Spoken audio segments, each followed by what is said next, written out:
small distance tunnel microscopy বা electron microscopy ঠিক আছে এইখিনি বুজি পালা তো আমি এটা প্যারালেক্স মেথডটো অলপ ডিসকাস কৰো ঠিক আছে প্যাৰালেক্স মেথড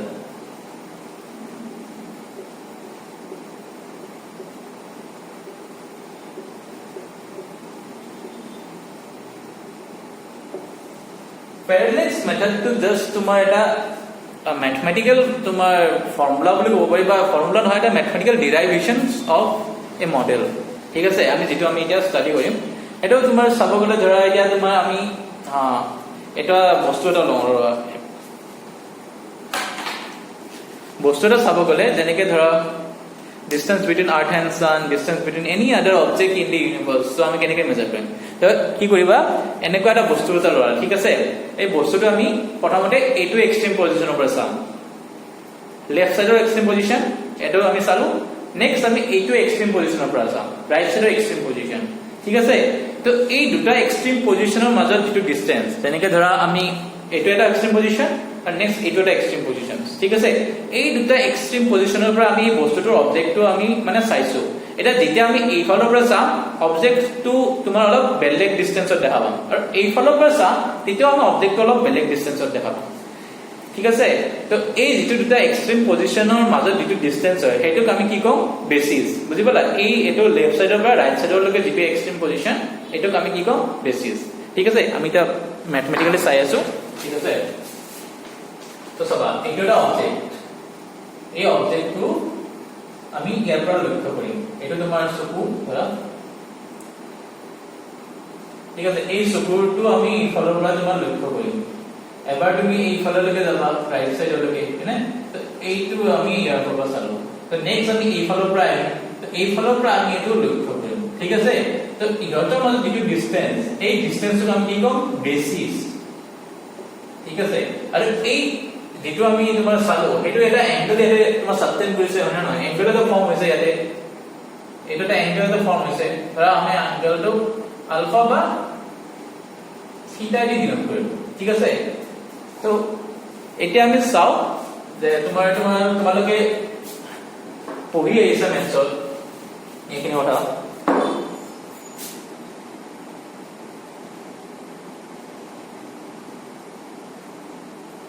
এইটো সোয়া এইটো আমাৰ এংগল সাবটেন কৰিছে থিটা আৰু আমি যেটো ডিসটেন্স আছিল এইটো 1 আৰু 2 এই পজিশনটোৰ মাজত এই ডিসটেন্সটো আমি কি কৰিছিলো বেসিস ঠিক আছে এটো আমি স্মল b দি ডিনোট কৰিছো হ'ব আৰু নেক্সট এইটো যেটো ডিসটেন্স এই যেটো r মানে তোমাৰ ৰেডিয়াসটো এই ৰেডিয়াসটো আমি ক্যাপিটাল b দি ডিনোট কৰিছো এতিয়া তোমালোকে মেথড পঢ়ি আহিছা যে কি হয় এতিয়া তোমাৰ এই থিটাটো হয় এই থিটাটো কি হয় থিটা equal to arc length by radius মানে এটা তোমালোকে পঢ়ি আহিছা মেথড যে যেটো তোমাৰ থিটা সাবটেন কৰি আছে এংগলটো এই এংগল যেটো বনায় হেতু কি হয় arc length divided by radius হয় তো ইয়াতে তোমাৰ arc length কি হয় বেসিসটো হয় b স্মল b আৰু যেটো তোমাৰ ৰেডিয়াস হয় এই ৰেডিয়াসটো হ'ব ক্যাপিটাল B হয় না নহয় তো আমি কি কৰিব পাৰো থিটা যেটো হয় এই থিটা এংগলটো সাবটেন কৰাটো আমি এইটো এনেকৈ ডিনোট কৰিব পাৰো আৰু এইটোই হয় তোমালোকৰ প্যাৰালেক্স মেথড ঠিক আছে বুজিলা তো তোমালোকৰ হোমৱৰ্ক এটা দিলো মই যে তোমালোকৰ টেক্সট বুকত কি হেই এক্সাম্পল 2.3 এটা আছে এই হোমৱৰ্ক খিনি তুমি আজি এই ফৰ্মাটৰ সহায়ত এই হোমৱৰ্কটো আজি তোমালোকে কৰিবা ঠিক আছে কিবা ডাউট থাকিলে সুধিবা পাৰা কিন্তু ট্ৰাই কৰিবা যে এইটো কোৱেশ্চন মানে এই 2.3 এক্সাম্পল 2.3 টো আমি এইটো ফৰ্মুলা দি কেনেকৈ সলভ কৰিব পাৰো ঠিক আছে এইটো তোমালোকৰ আজি হোমৱৰ্ক তো নেক্সট আমি চাও ৰেঞ্জ অফ লেন্থ ঠিক আছে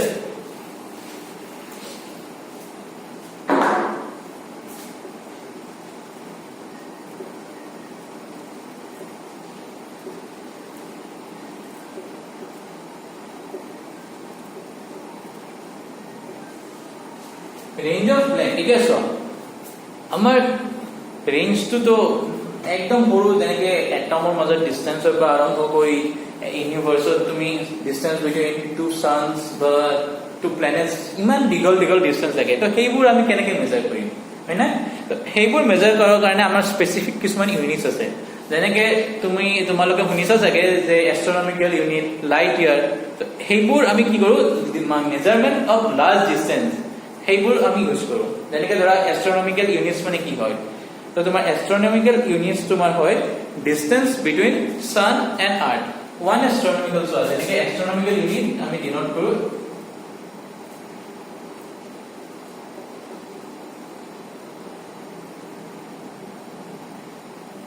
astronomical unit ঠিক আছে astronomical unit আমি কেনেকৈ ডিন'ট কৰোঁ AU তো 1 AU is equal to distance between sun and earth ঠিক আছে এটা আমাৰ কি হয় distance between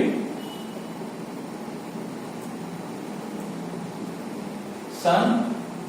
and earth ঠিক আছে আৰু হেতু ৰাফলি নহয় আমি এটো ক্যালকুলেট কৰি লৈছো বাৰু হেতু কিমান হয় 1.496 into 10 to the power 11 meter ঠিক আছে এই 1 astronomical unit মানে কি হয় 1.496 into 10 to the power 11 meter তেনেকে তোমাৰ লাইট ইয়াৰ আছে হয় না লাইট ইয়াৰ যেটো আমি LY দি ডিনোট কৰো এটো মানে কি হয়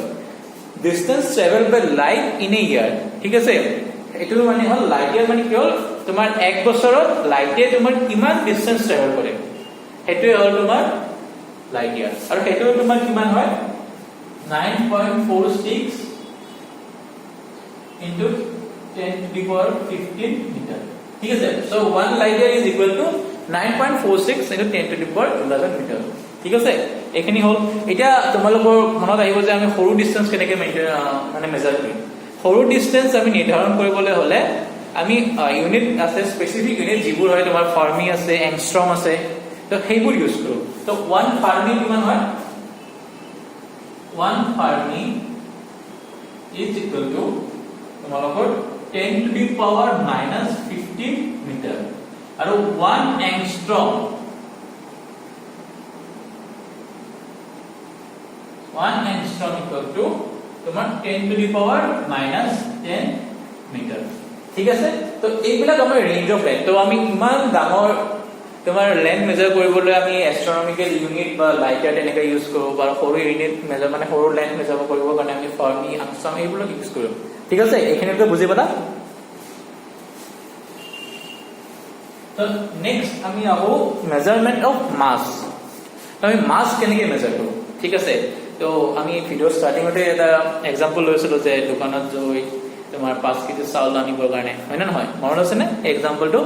তো সেই এক্সাম্পলটোত আমি কি ইউজ কৰিছিলো 5 কেজি চাউল হয় না নহয় তো সেই যেটো কেজি হয় সেইটো হয় তোমাৰ SI ইউনিট অফ মাস ঠিক আছে তো SI ইউনিট অফ মাস কি হয়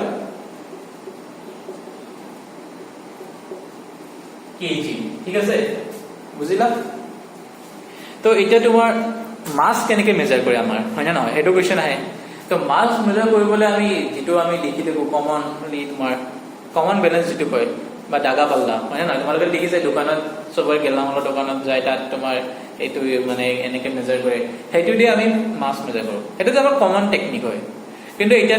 এটা কোৱেশ্চন আহিব যে এটো যদি আমি এটা লিমিটলৈকে মাস মেজাৰ কৰিব পাৰো একদম যদি হেভি বস্তু থাকে বা একদম ওজন থকা বস্তু থাকে আমি কেনেকৈ মেজাৰ কৰিম হয় না নহয় তো সেই একদম ডাঙৰ বা মানে হেভি বস্তু যিবিলাক আছে সেইবিলাক আমি মেজাৰ কৰিবলৈ আমি কি কৰো গ্ৰেভিটেশনাল মেথড ইউজ কৰো ঠিক আছে আৰু যিবিলাক একদম সৰু হয় না নহয় একদম সৰু যিবিলাক তোমাৰ ধৰা যেনেকৈ ওজন থাকে সেইবোৰ আমি তো কমন বেলেন্সত জুকিব নোৱাৰো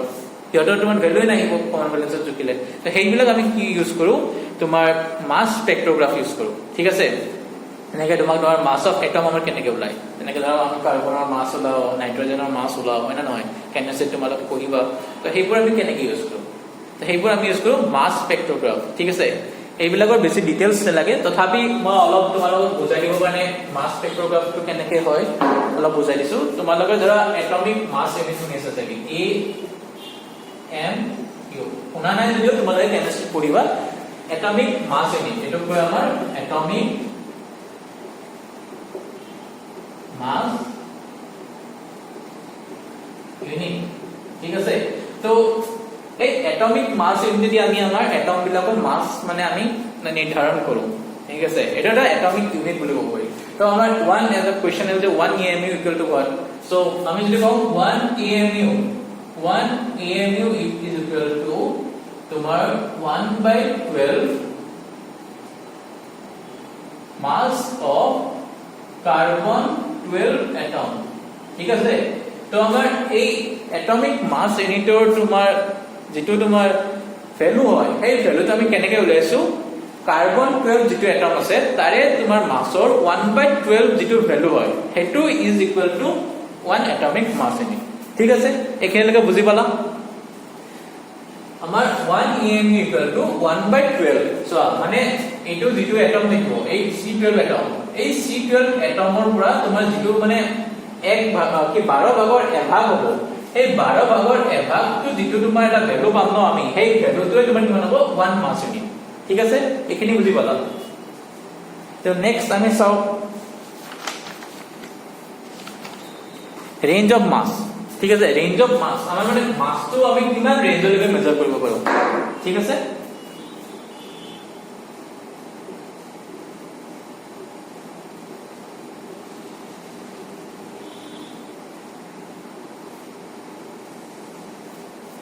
এটা সব আমাৰ সব মাস অফ ইলেক্ট্ৰন তোমাৰ কিমান হ'ব পাৰে তোমালোকে এজম কৰিব পাৰা একদম সৰু ইলেক্ট্ৰন একদম তোমাৰ এটম এটাৰ মাজত থাকে একদম সেন্টাৰ মানে কি তোমাৰ এই আৰু অৰবিটেলত ঘূৰি থাকে মানে নহয় ইলেক্ট্ৰনবোৰ তো ইলেক্ট্ৰনতে কিমান সৰু হ'ব এটম এটা ইমান সৰু তাৰে ভিতৰত ইলেক্ট্ৰন আছে তো ইলেক্ট্ৰনৰ মাস কিমান সৰু হ'ব পাৰে তো আমি সেই ইলেক্ট্ৰনৰ মাস যদি আমি মেজাৰ কৰিব লাগে ন আমি কিমান পাও ইলেক্ট্ৰনৰ mass of electron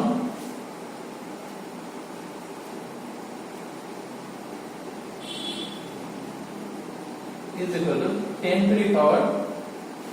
minus 30 kg yes so this is কিমান হ'ব 10 to the power minus 30 can you assume ইমান assume কৰিব পাৰিবা জানো ইমাজিনে কৰিব নোৱাৰি হয় না নহয় এই ইমান কম মাস থাকিব পাৰে তো আমি কিমান মাস আমি মেজাৰ কৰো তো মাস অফ ইলেক্ট্ৰন তাৰ পিছত চোৱা আৰু মাস অফ ইউনিভাৰ্স থাকে নহয় তো আমাৰ ইউনিভাৰ্স কিমান ডাঙৰ হয় না নহয় তাত ইউনিভাৰ্সৰ ভিতৰত তোমাৰ আৰ্ট আছে সান আছে তেনেকুৱা বহুত গ্যালাক্সিজ আছে তো সেইবোৰ গ্যালাক্সি মাস মিলাই আমাৰ মাস অফ ইউনিভাৰ্স তো মাস অফ ইউনিভাৰ্স কিমান হয় আমাৰ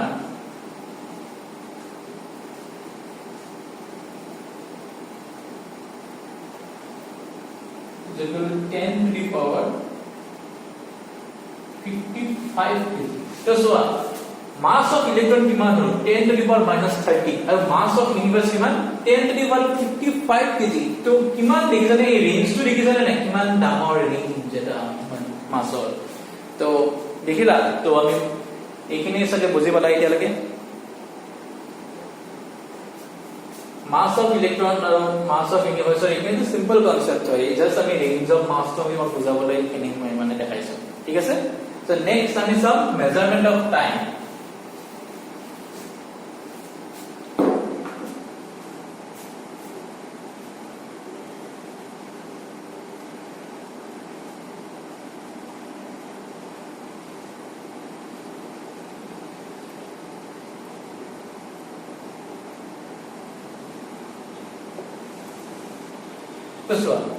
মেজারমেন্ট অফ টাইম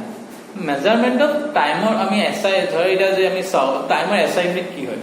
টাইমৰ এসআই ইউনিট আমি সবে ক'বা যে সেকেন্ড হয় মানে নহয় তো সেই সেকেন্ডটো কি হয় এটা আমাৰ এসআই ইউনিট সেকেন্ড কি হয় সেকেন্ড আৰু বহুত আছে যেনেকা এসআই নহয় আমি টাইম কেনেকুৱা মিনিটত চাও আৱাৰত চাও মানে নহয় তো সেইবোৰ হয় তোমাৰ টাইম মেজাৰমেন্টৰ এটা ইউনিট ঠিক আছে যেনেকৈ তোমাৰ মিনিট আছে আৱাৰ আছে এনে নহয় এইবোৰ আমাৰ বিভিন্ন ইউনিটস ঠিক আছে তো এতিয়া আমাৰ এটা কোৱেশ্চন আহিব পাৰে যে আমাৰ সেকেন্ড এই সেকেন্ডটো তোমাৰ এটা ইন্টাৰেষ্টিং কনসেপ্ট আছে ঠিক আছে এই তোমালোক সেকেন্ডটো কেনেকৈ আহিল কি আহিল তাৰ বিষয়ে এটা ষ্টৰী এটা কৈ আছো মই তোমালোকক ঠিক আছে তো তোমালোকৰ মনত কোৱেশ্চন আহিল যে স্যাৰ যে এই 1 সেকেন্ডৰ ভ্যালুটো আমি কেনেকৈ মেজাৰ কৰো যে আমাৰ ঘড়ীতে 1 সেকেন্ড হয় 2 সেকেন্ড হয় তাৰপিছত তেনেকৈ গৈ গলে আমাৰ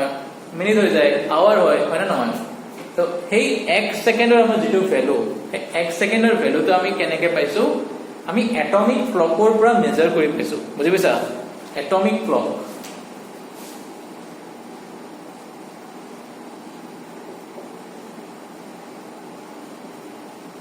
এটমিক ক্লকৰ পৰা আমি এই এক সেকেন্ডৰ কনসেপ্টটো পাইছো এতিয়া স্যাৰ তোমালোকে সুধিব পাৰা যে সোৱা যে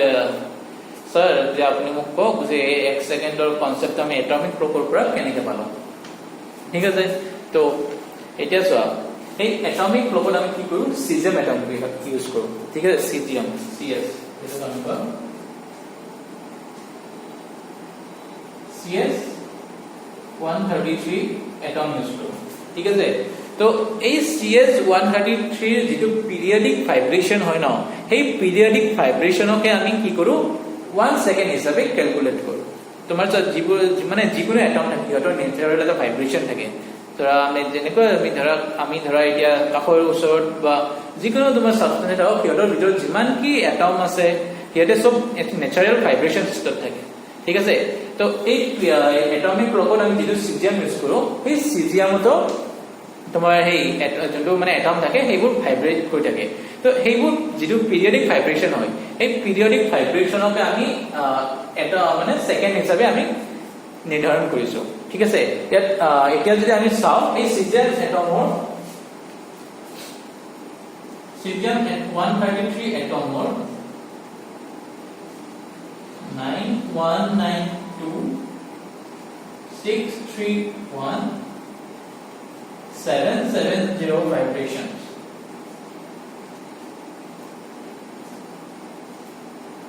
ইমান ভাইব্ৰেশন আমি কৰো সোৱা সিজিয়াম এটমে যেতিয়া তোমাৰ 912631770 ভাইব্ৰেশন কৰিব সেই খিনিক আমি কি কম 1 সেকেন্ড ঠিক আছে এনেকে আমি 1 সেকেন্ডৰ কনসেপ্টটো আমি ডিসকভাৰ কৰিলো আশা কৰো এইখিনি বুজি পাইছা হয়নে তো আমি মেজাৰমেন্ট অফ টাইম চালো হয় না নহয় এতিয়া মেজাৰমেন্ট অফ টাইমৰ পৰা আমি কি পালো SI ইনটু সেকেন্ড হয় সেকেন্ড তো আমি কেনেকে পালো সিজিয়াম এটমৰ ইমান খিনি ভাইব্ৰেশন আমি 1 সেকেন্ড হিচাপে আমি নিৰ্ধাৰণ কৰিছো ঠিক আছে তো এতিয়া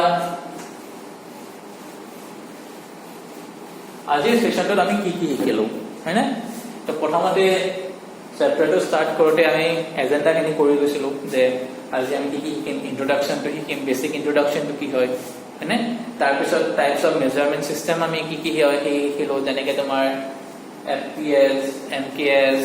CGS SI ইউনিট তাৰ পিছত আমি শিকিলো ডেৰাইভ ইউনিট কি হয় ফান্ডামেন্টাল ইউনিট কি হয় হয় না নহয় মৌলিক তোমাৰ ভৌতিক ৰাশি বা যৌগিক ভৌতিক ৰাশি কি হয় এইবোৰ শিকিলো ফিজিক্যাল কোয়ান্টিটিৰ কথা শিকিলো হয় না নহয় তো তাৰ পিছত আমি মেজাৰমেন্ট অফ লেন্থ কেনেকে কৰে এই লেন্থৰ মেজাৰমেন্টত আমি প্যাৰালেক্স মেথডটো শিকিলো হয় না তাৰ পিছত ৰেঞ্জ অফ লেন্থটো চালো তাৰ পিছত measurement of mass measurement of time range of মাসটো চালো হয় না mass of universe mass of electron এইবোৰ আমি চালো হয় না টাইমৰ কনসেপ্ট ডিসকাস কৰিলো ঠিক আছে তো আশা কৰো এইখিনি তোমালোকে বুজি পাইছা আজি জাস্ট বেসিক কনসেপ্ট খিনি আমি ডিসকাস কৰিছো ঠিক আছে নেক্সট ক্লাছৰ পৰা আমি ভালকে আমাৰ ডিটেইলত ষ্টাডি কৰিম তো নেক্সট ক্লাছত তোমালোকে